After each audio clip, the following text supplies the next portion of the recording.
بسم الله الرحمن الرحيم. الحمد لله الذي أنزل على عبده الكتاب ولم يجعل له عوجا قيما لينذر بأسا شديدا من لدنه ويبشر المؤمنين الذين يعملون الصالحات أن لهم أجرا حسنا ماكثين فيه أبدا وينذر الذين قالوا اتخذ الله ولدا ما لهم به من علم ولا لآبائهم كبرت كلمة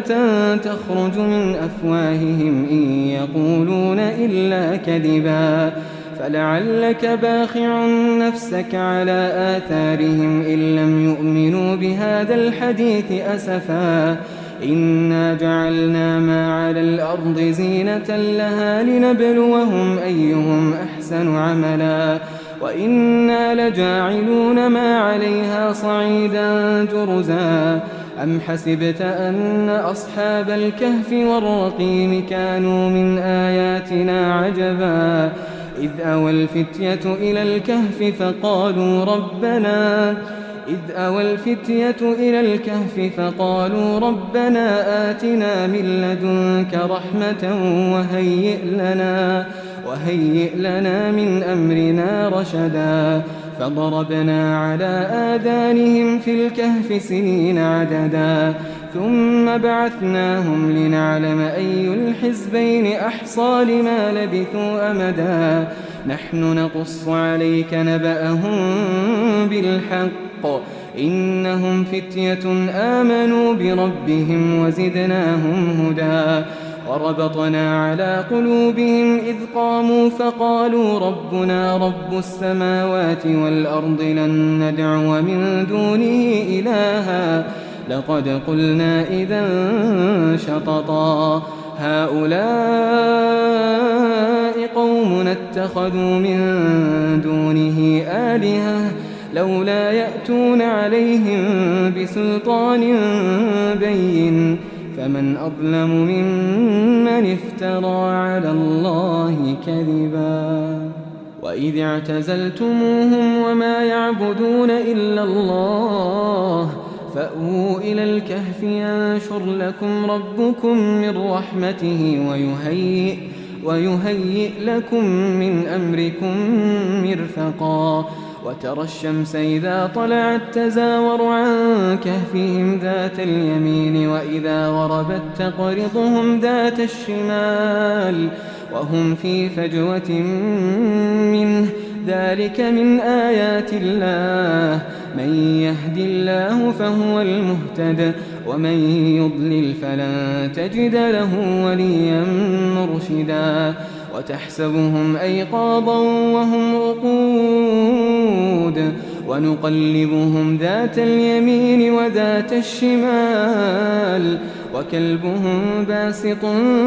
ذراعيه بالوصيد لو اطلعت عليهم لوليت منهم فرارا ولملئت منهم رعبا وكذلك بعثناهم ليتساءلوا بينهم قال قائل منهم كم لبثتم قالوا لبثنا يوما أو بعض يوم قالوا ربكم أعلم بما لبثتم فابعثوا أحدكم بورقكم هذه إلى المدينة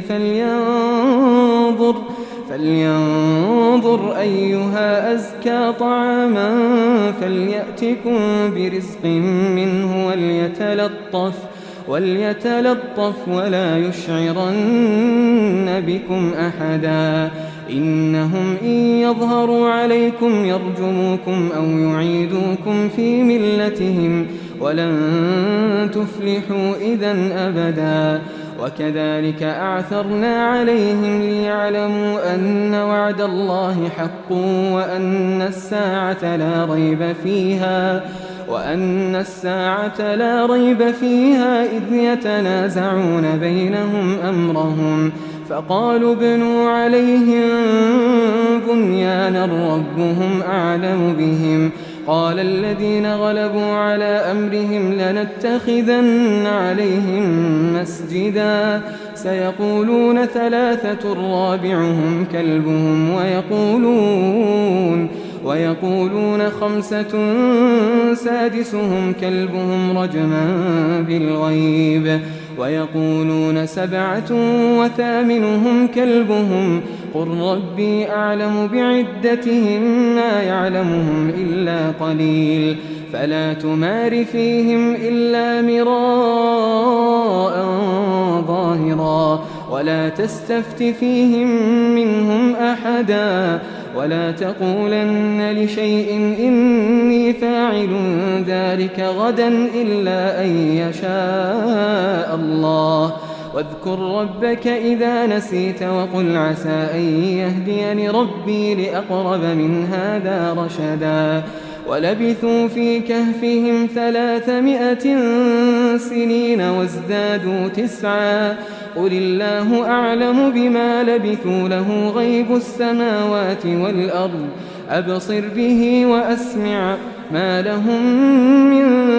دونه من ولي ولا يشرك في حكمه أحدا واتل ما أوحي إليك من كتاب ربك لا مبدل لكلماته ولن تجد من دونه ملتحدا واصبر نفسك مع الذين يدعون ربهم بالغداة والعشي يريدون وجهه ولا تعد عيناك عنهم تريد زينة الحياة الدنيا ولا تطع من أغفلنا قلبه عن ذكرنا واتبع هواه وكان أمره فرطا وقل الحق من ربكم فمن شاء فليؤمن ومن شاء فليكفر إنا أعتدنا للظالمين نارا أحاط بهم سرادقها وإن يستغيثوا يغاثوا بماء كالمهل يشوي الوجوه بئس الشراب وساءت مرتفقا إن الذين آمنوا وعملوا الصالحات إنا لا نضيع أجر من أحسن عملا أولئك لهم جنات عدن تجري من تحتهم الأنهار يحلون فيها من أساور من ذهب ويلبسون ثيابا خضرا من سندس واستبرق متكئين فيها على الأرائك نعم الثواب وحسنت مرتفقا واضرب لهم مثل الرجلين جعلنا لأحدهما جنتين من أعناب وحففناهما بنخل وجعلنا بينهما زرعا كلتا الجنتين آتت أكلها ولم تظلم منه شيئا وفجرنا خلالهما نهرا وكان له ثمر فقال لصاحبه وهو يحاوره أنا أكثر منك مالا وأعز نفرا ودخل جنته وهو ظالم لنفسه قال ما أظن أن تبيد هذه أبدا وما أظن الساعة قائمة ولئن رددت إلى ربي لأجدن خيرا منها منقلبا قال له صاحبه وهو يحاوره أكفرت بالذي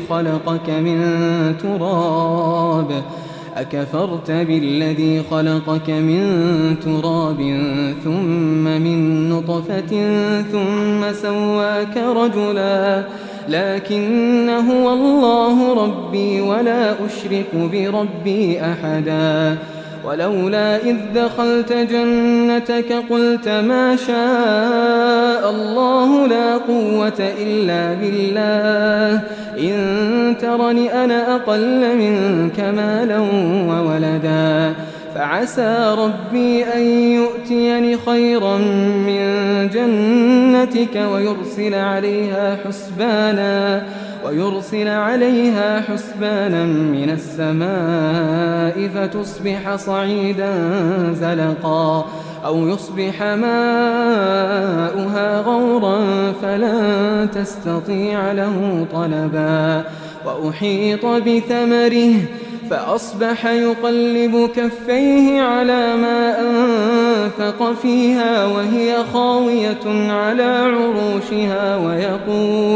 ويقول يا ليتني لم أشرك بربي أحدا ولم تكن له فئة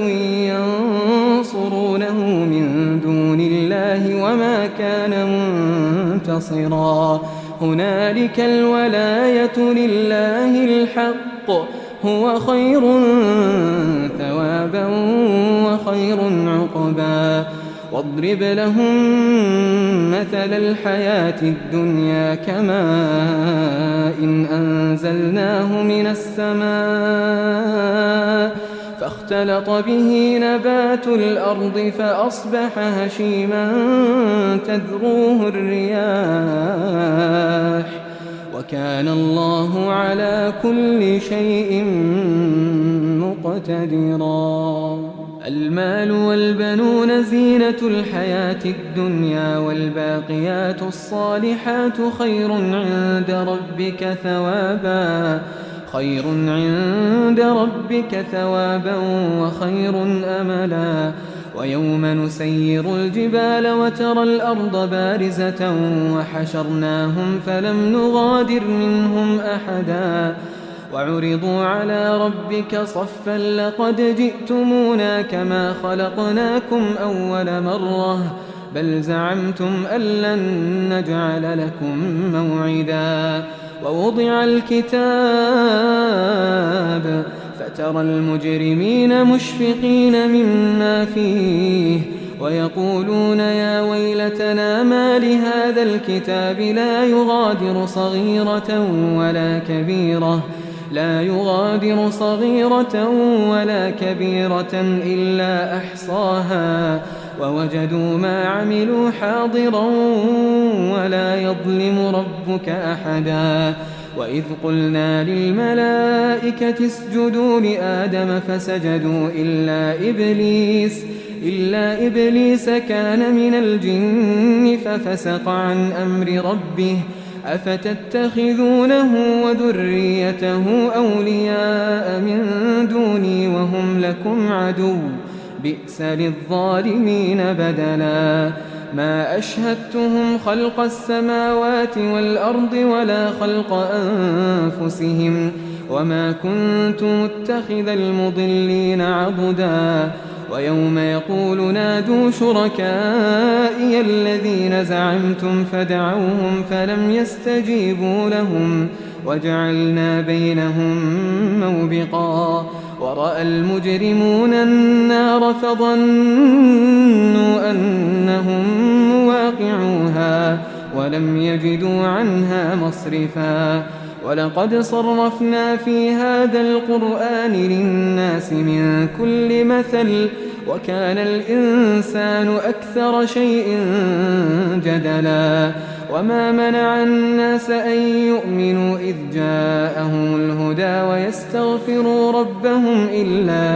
إلا أن تأتيهم سنة الأولين أو يأتيهم العذاب قبلا وما نرسل المرسلين إلا مبشرين ومنذرين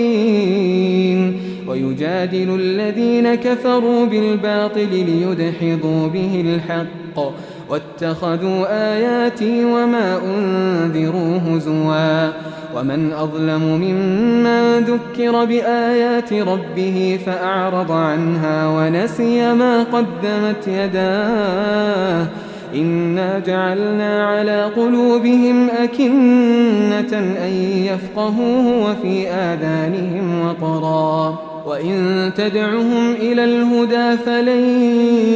يهتدوا إذا أبدا وربك الغفور ذو الرحمة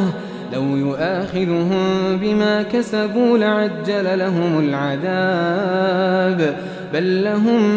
موعد لن يجدوا من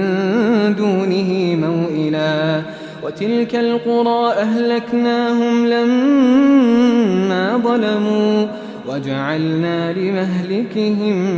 موعدا وإذ قال موسى لفتاه لا أبرح حتى أبلغ مجمع البحرين أو أمضي حقبا فلما بلغا مجمع بينهما نسيا حوتهما فاتخذ سبيله في البحر سربا فلما جاوزا قال لفتاه آتنا غداءنا لقد لقينا من سفرنا هذا نصبا قال أرأيت إذا أوينا إلى الصخرة فإني نسيت الحوت وما أنسانيه إلا الشيطان أن أذكره واتخذ سبيله في البحر عجبا قال ذلك ما كنا نبغي فارتدا على آثارهما قصصا فوجدا عبدا من عبادنا آتيناه رحمة من عندنا وعلمناه من لدنا علما قال له موسى هل أتبعك على أن تعلمني مما علمت رشدا قال إنك لن تستطيع معي صبرا وكيف تصبر على ما لم تحط به خبرا قال ستجدني إن شاء الله صابرا ولا أعصي لك أمرا قال فإن اتبعتني فلا تسألني عن شيء حتى أحدث لك منه ذكرا فانطلقا حتى إذا ركبا في السفينة خرقها قال أخرقتها لتغرق أهلها لقد جئت شيئا إمرا قال ألم أقل إنك لن تستطيع معي صبرا قال لا تؤاخذني بما نسيت ولا ترهقني من أمري عسرا فانطلقا حتى إذا لقيا غلاما فقتله قال أقتلت نفسا زكية بغير نفس لقد جئت شيئا نكرا قال ألم أقل لك إنك لن تستطيع معي صبرا قال إن سألتك عن شيء بعدها فلا تصاحبني قد بلغت من لدني عذرا فانطلقا حتى إذا أتيا أهل قرية استطعما أهلها فأبوا أن يضيفوهما فوجدا فيها جدارا يريد أن ينقض فأقامه قال لو شئت لاتخذت عليه أجرا قال هذا فراق بيني وبينك سأنبئك بتأويل ما لم تستطع عليه صبرا أما السفينة فكانت لمساكين يعملون في البحر فأردت أن أعيبها وكان وراءهم ملك يأخذ كل سفينة غصبا وأما الغلام فكان أبواه مؤمنين فخشينا أن يرهقهما طغيانا